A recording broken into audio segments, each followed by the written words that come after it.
Seguimos aquí en su espacio Voz para el Cambio.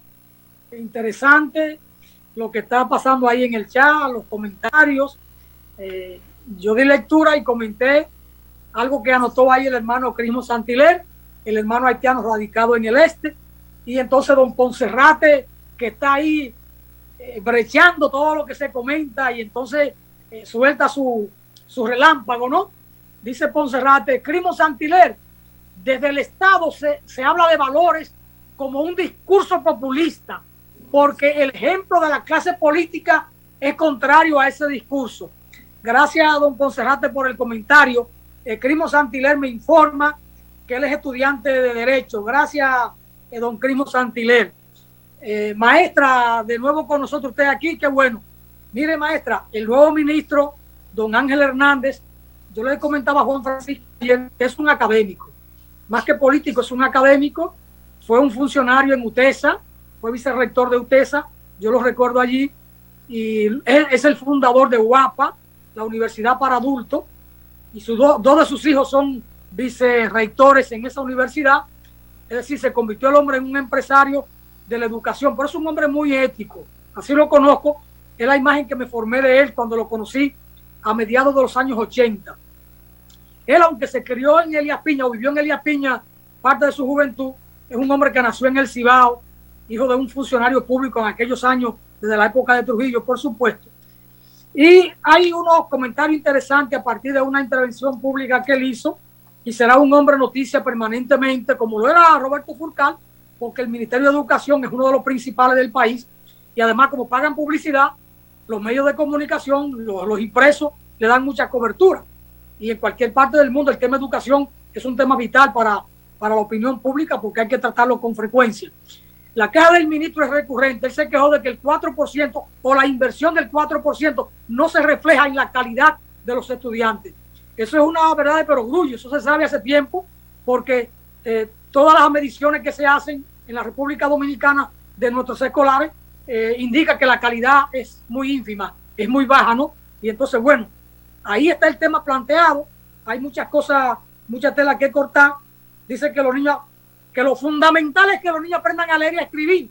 Quien no sabe leer y escribir no puede discernir, no puede estudiar, no puede aprender, no puede aprender lo que supuestamente sus ojos están leyendo. Porque si no sabe leer, no sabe interiorizar esos conceptos, ¿cómo va a avanzar en los estudios? Eso es fundamental. Bueno, y aquí hay opiniones de María Teresa Cabrera, de Sixto Gavín, de Juan Ariel Jiménez. Me da risa un poco lo de Juan Ariel Jiménez, que es un joven muy preparado, pero ahora entonces él dice cosas, pero esa cosa no la miraba en su tiempo de funcionario o en el tiempo en que su partido estaba al frente de las cosas. En esto tenemos que ser coherentes. Los técnicos deben analizar críticamente el sector de su competencia, independientemente de quién esté en el poder. Puede ser su padre, que sea el presidente de la República, y si la cosa en un área de su competencia o de su preparación no marcha bien, tenga el valor de decirlo, aunque su padre presidente se ponga guapo o su padre ministro se ponga guapo. Es decir, en la vida hay que actuar siempre de cara al sol, abrazado a los principios, y decir su verdad, aunque su verdad no sea aceptada por la grandes mayoría, porque no siempre la verdad es aplaudida por la mayoría. A veces la verdad anda sola por un trillo de la montaña o por un trillo de una ruralía, pero sigue siendo la verdad aunque ande sola. Así es, maestra, que le dejo el tema ahí de el nuevo ministro de Educación, su discurso, su propuesta, su visión, lo que él ha encontrado y lo que va a seguir encontrando. Habrá cosas que él no la va a decir, dejará como que otros investiguen, ¿verdad? Porque también la gente se cuida. Adelante, maestra. Bueno, don Alfonso, el tema del ministro, esto es un tema obligado para nosotros hoy, porque imagine que él es una persona que acaba de entrar en un ministerio que tiene realmente un problema del carajo ahora con todo lo que vemos que sale cada día, los déficits que hay en educación y en la educación de los niños. El ministro dice que centrará su educación en las aulas. Y eso ojalá que lo haga, porque si hace eso realmente, entonces nosotros tenemos como esperanza. Yo tengo esperanzas con el nuevo ministro, porque entiendo que es una persona, yo no sé si es político, es que yo realmente no sé si él es un político de eso que andaba detrás de Abinader. Pero lo que sí se sabe es que es un académico. Entonces, vamos a confiar en que esta persona tenga la idea y tenga las ideas y la capacidad para poner en práctica esas ideas y que realmente se pase de lo que hemos estado viendo hasta ahora. Cada ministro llega a pensar que la educación es lo que a él se le ocurre en el momento. Y entonces se le olvida que hay ahí, que hay una realidad en este país y que la educación no debe ser tema suyo particular, que no es con su librito. Entonces, no es a la voluntad del ministro de turno que tiene que estar la educación de este país. Deberíamos tener unas políticas clarísimas donde se priorice lo importante. Por eso me gusta cuando dice centrada en las aulas. Entonces, para mí eso implica que él va a dar vital importancia a los procesos de enseñanza-aprendizaje. Y cuando dice se necesita que se aprenda a leer, por favor, por Dios, que es que usted encuentra niños de cuarto, quinto años que no saben leer. Entonces, ¿qué es lo que pasa? Hemos involucionado, porque cuando yo era pequeña, aprendíamos a leer en primer grado, con el libro Nacho, que tantas cosas malas quieren decir, porque supuestamente no era buena metodología, pero aprendimos a leer con ese libro. Y lo hacíamos en primer grado. Y en segundo grado lo que íbamos era a perfeccionar, a entender cuándo utilizo la V y cuándo utilizo la B, cuándo utilizo la doble L y cuándo utilizo la I. Pero sabíamos perfectamente leer y escribir todo el mundo, y el que no lo hacía repetía el curso. Y era una lección de vida, porque el que repetía un curso ya entendió que cuando usted pierde su tiempo en una aula, repite el curso. Pero ahora, ¿qué estamos diciendo? Desde que comenzó esa ordenanza tonta de que todo el mundo tiene que pasar de curso, porque no. Hay cosas que no se deben hacer. Entonces, ahora el ministro tiene un gran reto, porque es mucho lo que hay que hacer. Y él está hablando y ha dicho algo importante. Ha dicho que hay un montón de dinero que se ha ido al zafacón. Entonces, ahora él deberá comenzar con políticas de trabajo que justifiquen que el dinero no se vaya al zafacón y que ahora el dinero no se está yendo al zafacón, que se está invirtiendo en los procesos que realmente van a llevar a que este país cambie y a que cuando se hagan unas nuevas mediciones se note la diferencia, que nosotros no quedemos por debajo de todos los países de Latinoamérica en educación, que eso es vergüenza que da.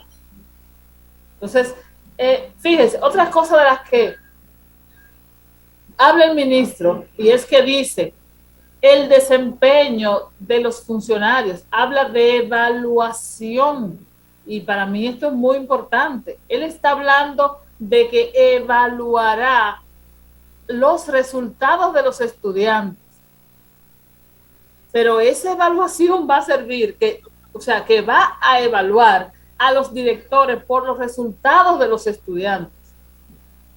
Me parece interesantísimo.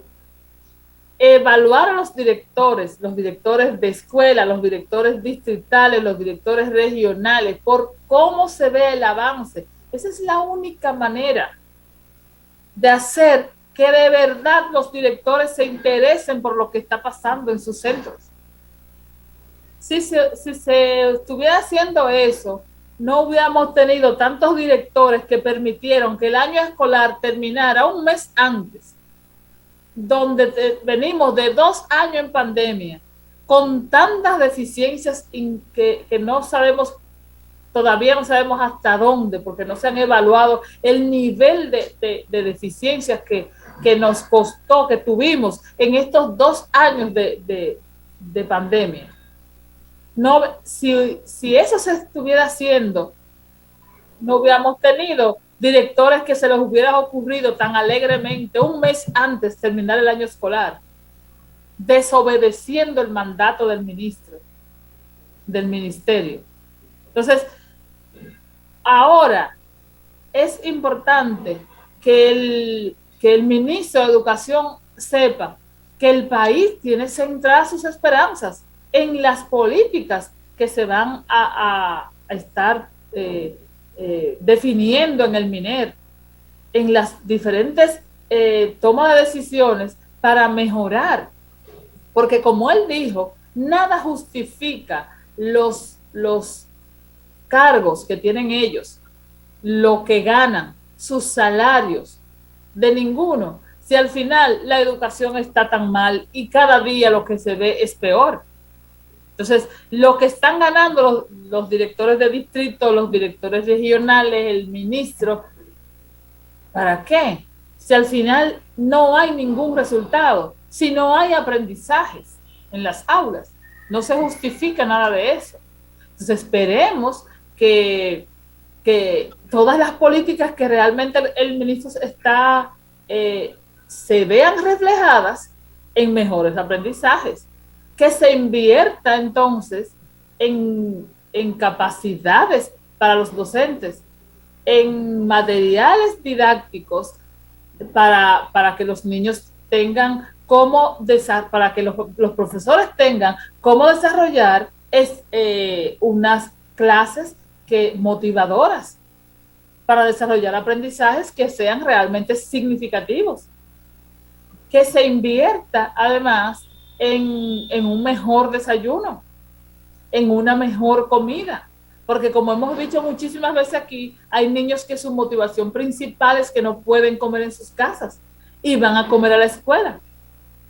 Pero además no solo por eso, sino porque una persona con una adecuada alimentación está en una mejor capacidad para aprender y concentrarse. Eso es ciencia. Entonces, don Alfonso, este tema es interesante. Es mucho lo que estamos esperando del nuevo ministro. Es mucho lo que se espera, porque realmente estamos como cansados de ver que lleguen ministros a querer hacerse los protagonistas y los graciosos y no resolver el problema grave que tenemos nosotros en educación de hace tanto tiempo. Bueno, la maestra Nicauli Melo Ortiz comenta a propósito de su análisis, de los comentarios que hemos hecho, comenta varias cosas aquí, las voy a compartir. Bueno currículo y trayectoria tiene el ministro, es lo primero que ella precisa, que tiene un buen currículo y tiene una buena trayectoria. Todos los ministros siempre dicen que los estudiantes son la parte fundamental y que todo el trabajo debe ser por ellos, para garantizar su educación, pero me ha gustado de este nuevo ministro que ha dicho literal que la evaluación de maestros debe hacerse en función de los resultados de aprendizajes de sus estudiantes, y ha señalado a los directores regionales y distritales que serán evaluados en función de los aprendizajes. Quiera Dios que cumpla con esta palabra, porque sería un buen inicio y cambio para la educación dominicana. Apunta Nicauli Melo y luego agrega: en educación hace falta que de verdad se aplique unos incentivos de evaluación en función de aprendizajes.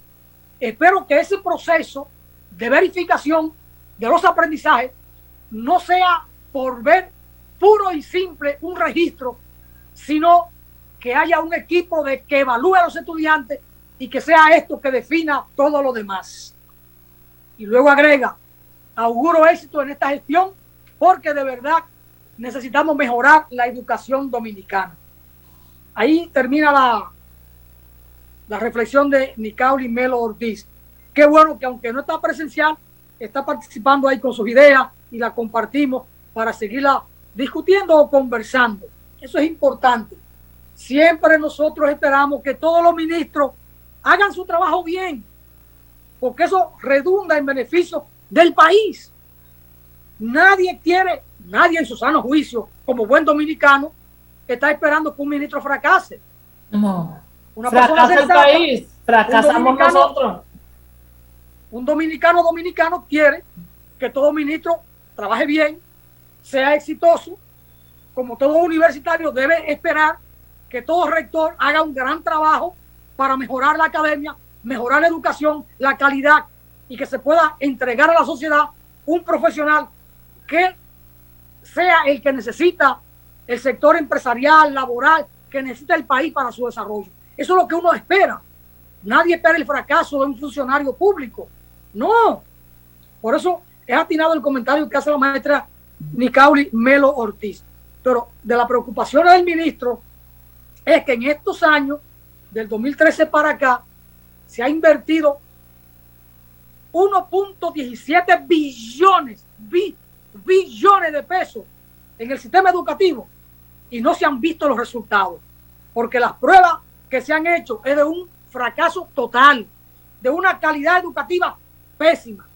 Entonces él tiene la preocupación por estas cosas.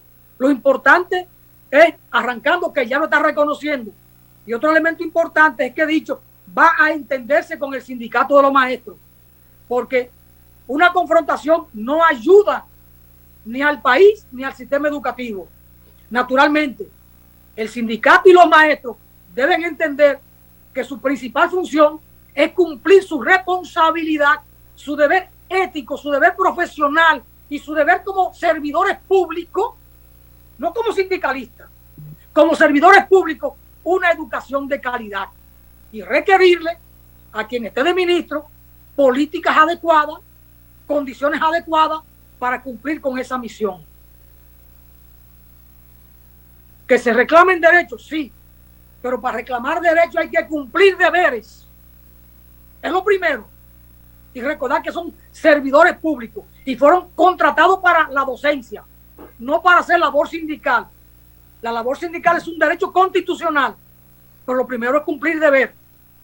Ahora, esa evaluación que dice el ministro que hará a los directores regionales o distritales, y si da negativo en la evaluación, usted podrá quitarlo, señor ministro, con la ley que tenemos de carrera, porque recuerde que ahora hubo una decisión del Tribunal Constitucional que declaró ilegal, irregular, lo que hizo Furcal de sacar a los directores y traer nuevos sin concurso.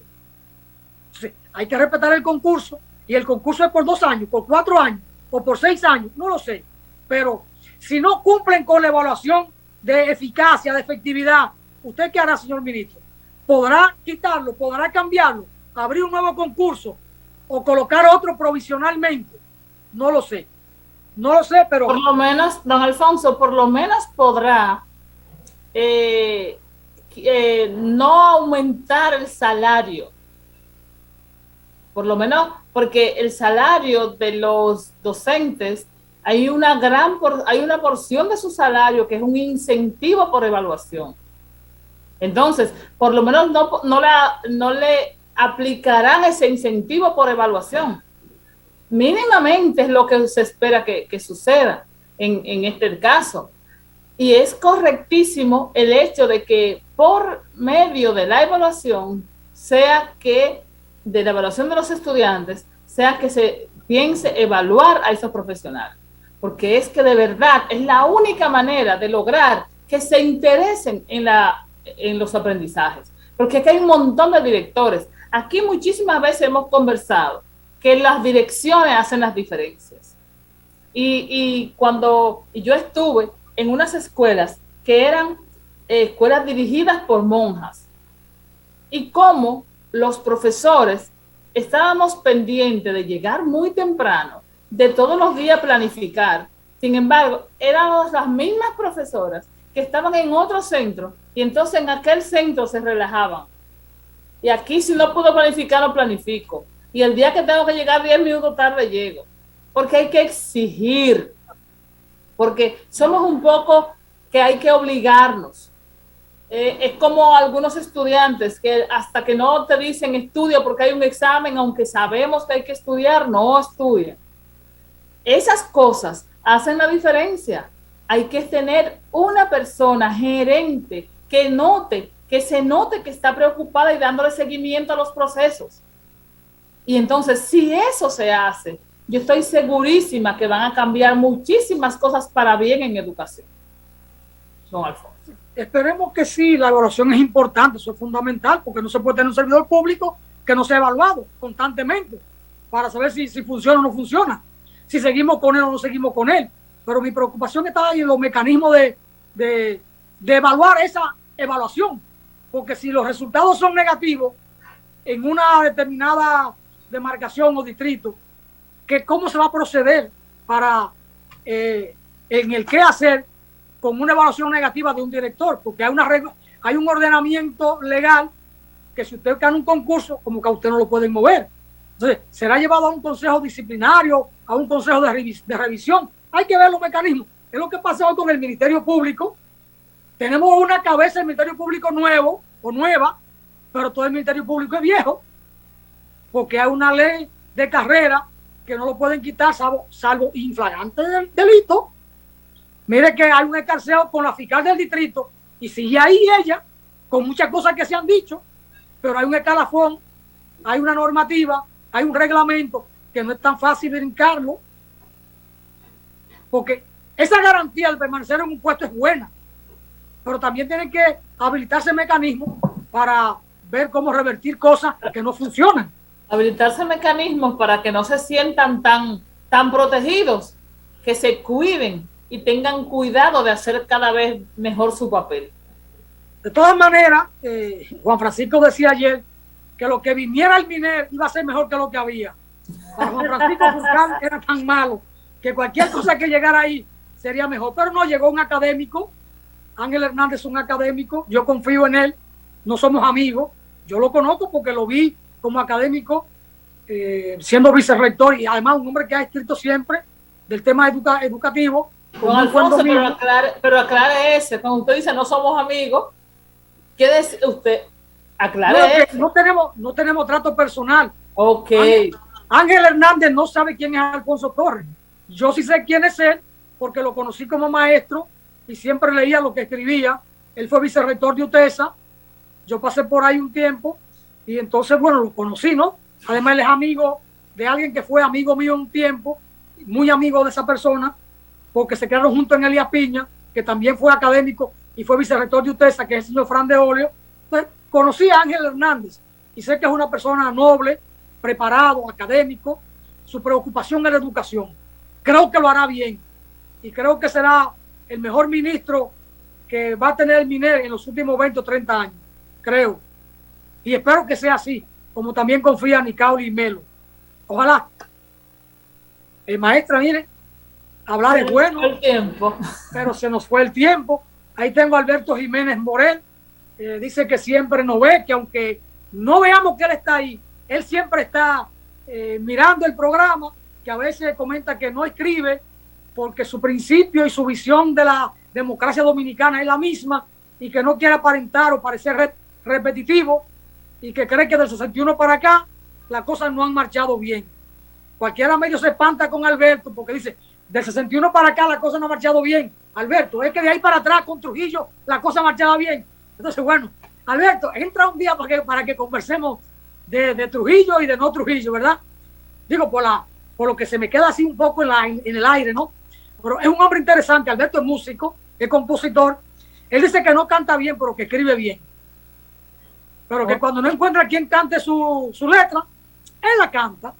Okay. Alberto es un personaje interesante de Dajabón, es muy culto musicalmente hablando, un gran trabajador, conocedor de la realidad de Haití, porque siendo músico preparadísimo, trabajó junto a su hermano como refri técnico en Haití por mucho tiempo y le fue muy bien, pero conocieron aquella sociedad al dedillo, finalmente comprendieron después de unos 25 años que aquello era imposible.